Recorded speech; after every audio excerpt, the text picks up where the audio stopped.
walking alone, the streets are empty. The only thing I can see is my own silhouette. I'm getting stronger, step by step. The clock is ticking, but there's no time for regrets. I've been flying from town to town, from London to Taiwan. I've been all around the globe, trying to protect your soul. We are heroes tonight. We will fly above the sky. We are heroes tonight. Yeah. We are heroes tonight. Hey guys, welcome back. Daku here on our Let's Play for Legend of Dragoon. Last we heard, or what happened last time? As we were escaping hell in a prison, an arrow came and got Lavitz right in the ankle, it seems, and injured him quite a bit.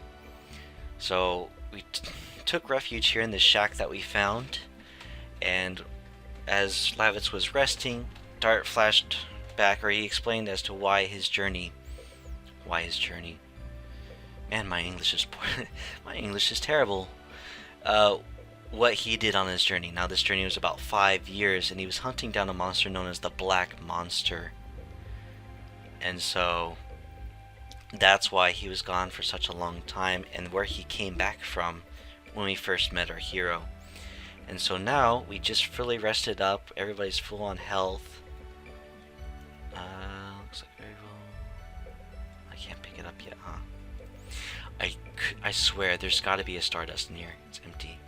One of these barrels must have a Stardust. I know I say it all the time, but there has to be. There almost has to be a Stardust here. What's covered by dust? What's covered?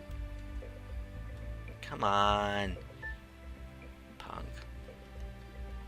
I could have swore there is one. We gotta find those Stardust. Let's see. Let's go this way.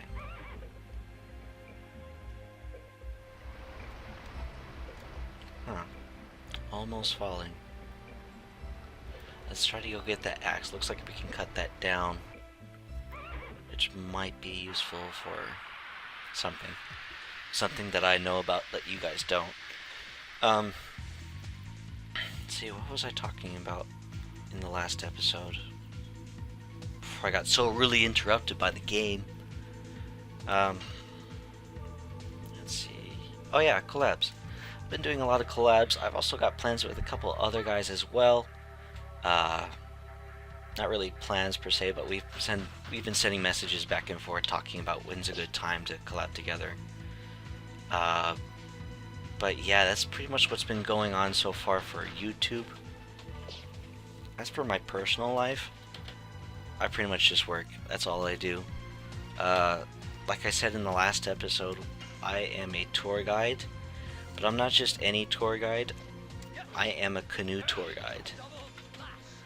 What I do is I take a giant fiberglass canoe that can fit 30 people and push that canoe much like a gondola ride. You know, those gondolas from Italy? That's pretty much what I do. I can do it with 30 people in the canoe, giant fiberglass canoe that weighs just over 1 ton, all at the same time giving a tour. It's quite a heavy work. I've been doing that job now for just about 2 years. Pretty much just pushing people around, talking behind their backs and such. But with it, I love that job. I really do. The only complaint that I have is that it doesn't pay all too well.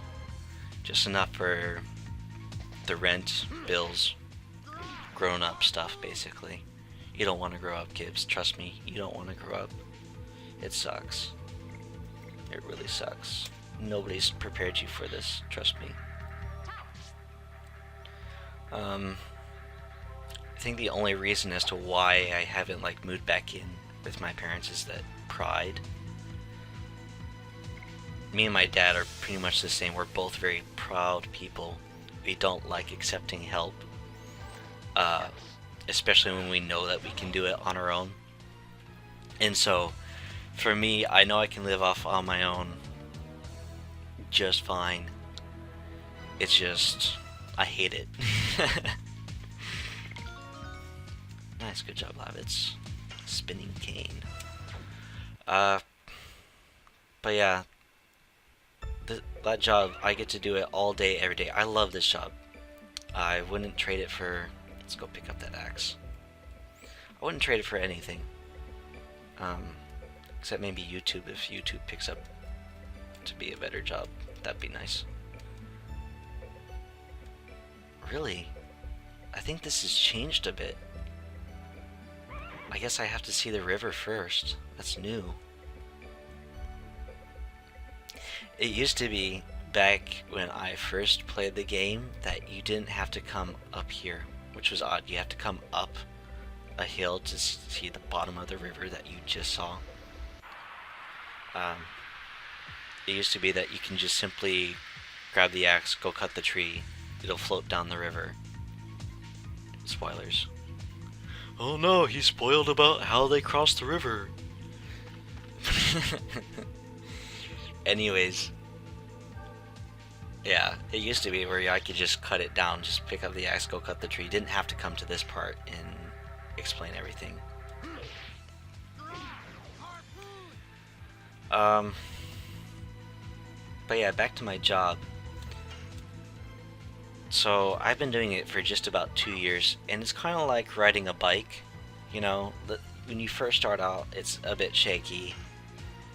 But like, after you get used to it, get the script down, it's all memorized. It's easy, just like second nature. Even your muscles get used to the building up of the canoe and the weight that you have to push around all day. Yeah, I've been doing this job now for about 2 years. As for me, I've only lived out here in Hawaii for 2 years. I actually used to be a student at a university out here along the North Shore about 6 years ago. Yeah, you guys are now doing the math, finding out how old I am and all that stuff. Type in those numbers.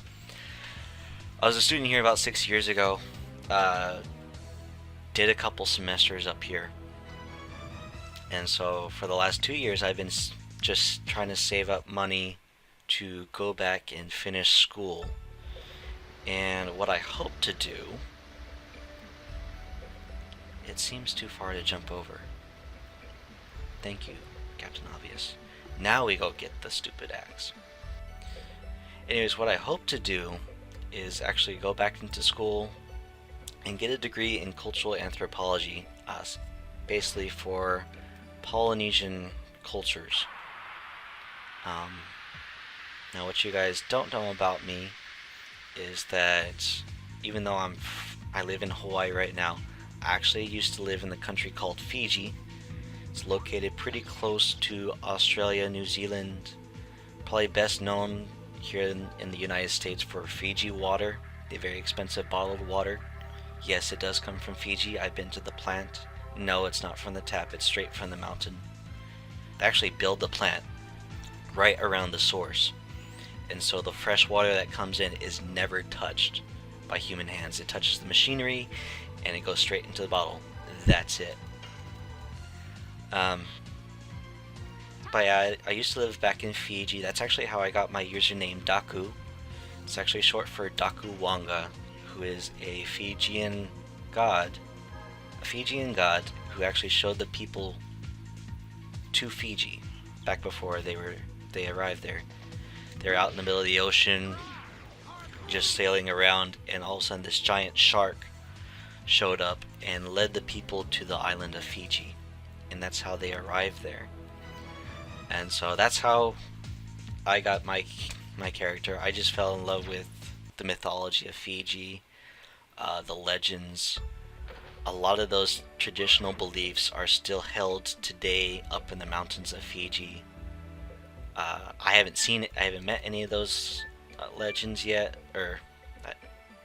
that's not necessarily true. I haven't met any of those villages yet, but trust me when I say this, superstitious or not, however you are, I know what I've seen, and it's very, very eye-opening as to the things that you see when you travel around. What I was doing in Fiji, I was actually doing a church mission. I swear, there's gotta be, right here, covered in dust. Give it to me. It says covered in dust. I can tell. I can tell. It's right there. It has to be right there. There's a stardust. I'll come back for it. I know. There's gotta be a stardust there. Anyways, I was doing a church mission. Can I talk to the horse? I can do something. I don't know what that was. Anyways, I was serving a church mission over in Fiji, and so that's why I was there for 2 years. You're probably familiar as to what religion I am now. But I served both out in the bush, out in the jungle area, up in the mountains. I served along the beach. That was so beautiful. And I also served in the city over in the capital of Fiji, which is Suva.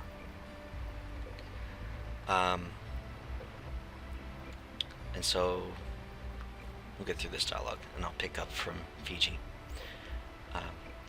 If we put this tree across the river, it may work as a bridge. It could be worth trying.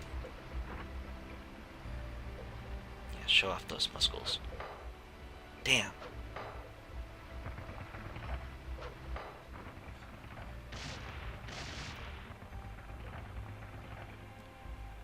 No.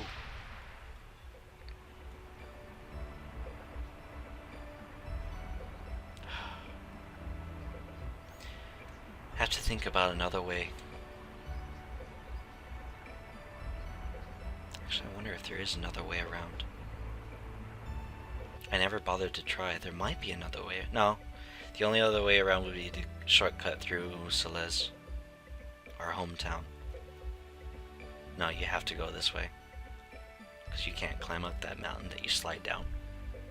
Anyways, with Fiji. What's that? Oh, it's the tree that we dropped. Look, it magically is gonna just stop right there. Where there's 2 rocks. We can cross with this. Yay!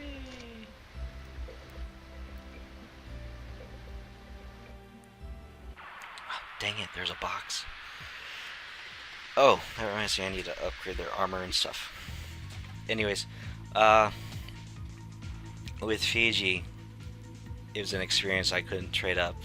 I was actually very scared when first going there, just because I have very poor language I have very poor language skills altogether. Like you guys already know, I tend to mix up words all the time. My English isn't very good. I'm a good speller. Used to be, at least. I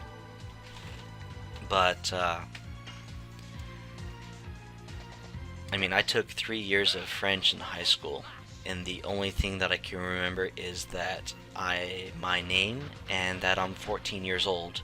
Can't remember any of the other numbers, just 14. And how to say I'm okay.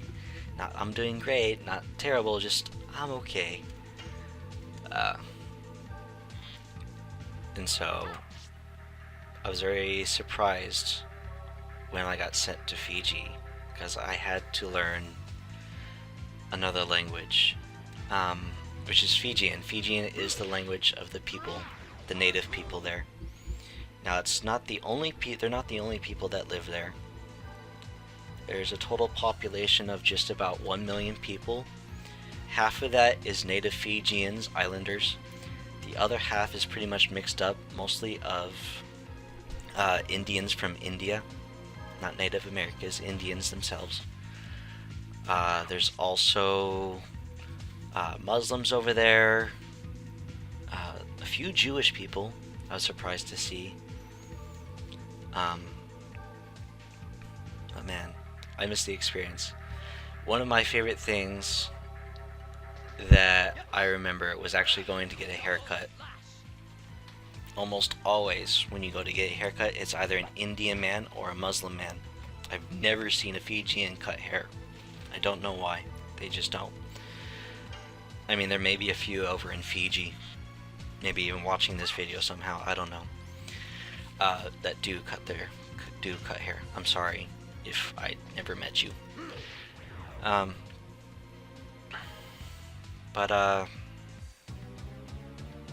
Yeah, my favorite experience was getting my hair cut. There was actually this Muslim guy over there, just cut my hair perfectly. And this was using, they still use like the old barbershop razors and stuff, no buzzers. They cut hair by scissors and hand. It's very interesting. Oh, let's go ahead and upgrade their equipment right now. Arms, don't want a bracelet. I think I already did I? I guess I did. Huh. Item, let's see how many items do I have. List, 24 out of 32. Okay, so not too bad. Enough room to pick up stuff. And so I would always get my hair cut from this guy, and I mean, we didn't have much of a conversation. We were both quiet people. I would just come in, he said the usual, and I'd say yes. I'd say yes, sir. And he would cut my hair, he would trim me up. I mean, some of these guys even had tools to cut your nose hairs, which is a fun feeling. Yes, I did get my own nose hairs trimmed. So weird. But I really miss the people. I think that's part of the reason as to why I want to go into Polynesian cultures, as well as the reason why I'm living here in the state of Hawaii, just because I miss the island life so much. Die, Kiwi. As I talk about killing species.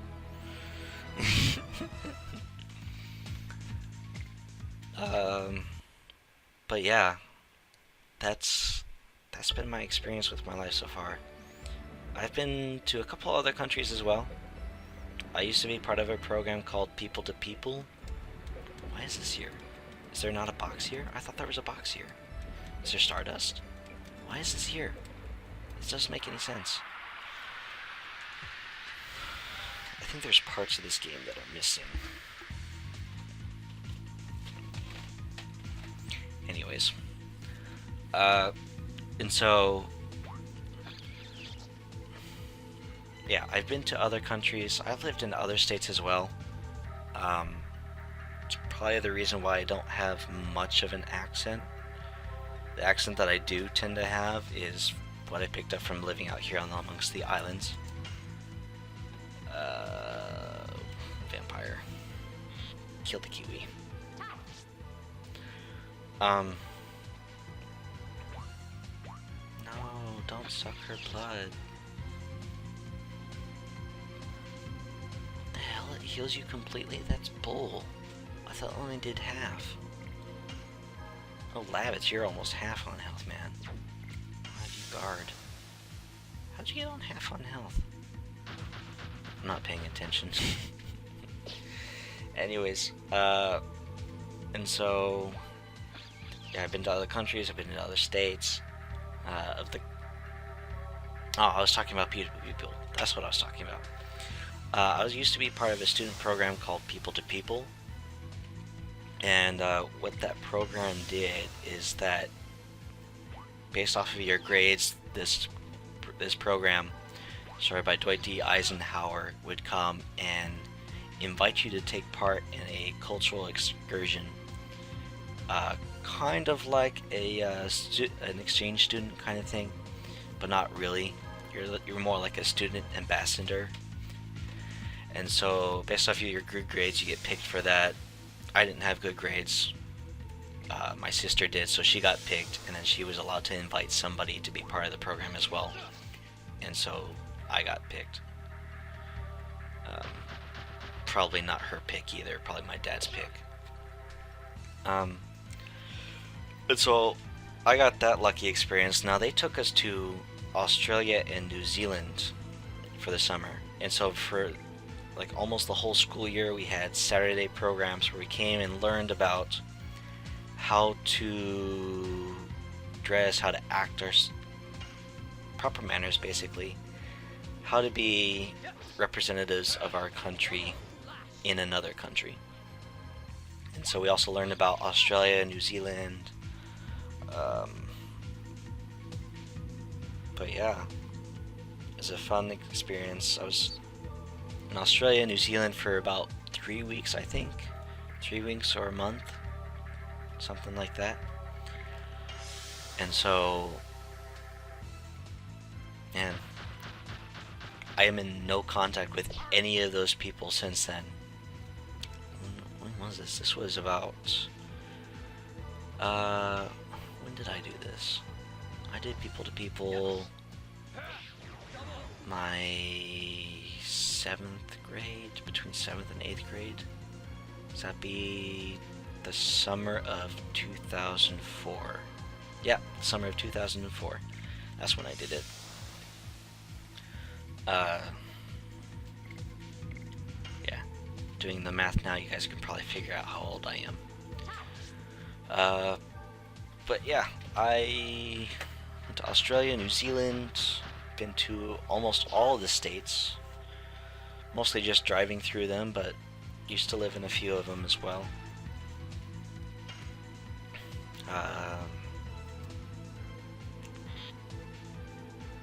Yeah, that's pretty much a good general basis as to who I am. How did I even get off on that topic? I mean, it's spread across 2 episodes. And so I have no idea what I got myself into, or how I got into all that. I think I was talking about schooling and what I do out here, and then that just devolved into... Yeah, okay, now I can see the chain of events. Yeah, that makes sense now. Kill the mole. Come on, kill it. Kill it. There we go. Alright.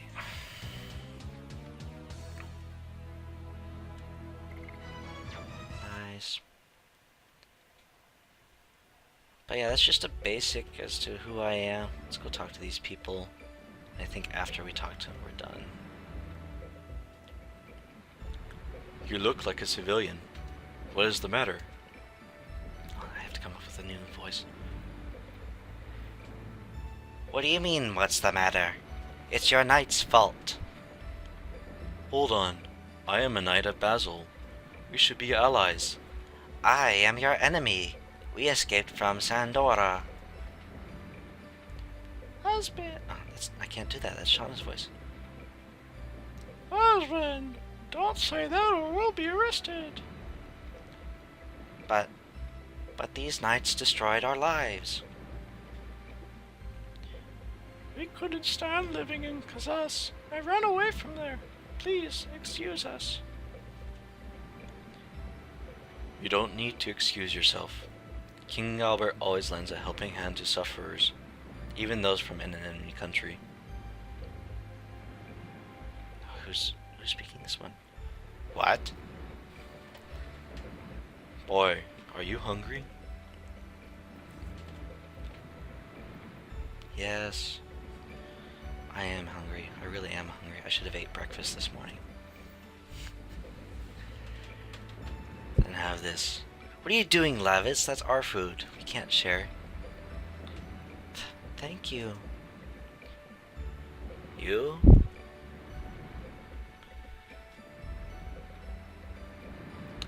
If you go through here, you'll find Bale. You can go there if you like. But we don't know anybody. Why don't you go to my house? It's too big for my mother and myself anyway. You are? My name is Lavitz. I am a knight in the service of King Albert. Thank you very... Oh. Thank you very much. That's the guy's voice. Oops. Oh, just to make things fair. Very unkind of you, Sir Levitz. Maybe I should just read. Maybe I should just read these. Anyways, guys, we're gonna leave the episode here. Feel free to leave a like, comment, subscribe, that kind of stuff. I don't really tend to ask that very much, but if you have any helpful hints, if you have any helpful hints, feel free to let me know in the comments below. I always check them out. Thanks again anyways, guys. I'll see you next time.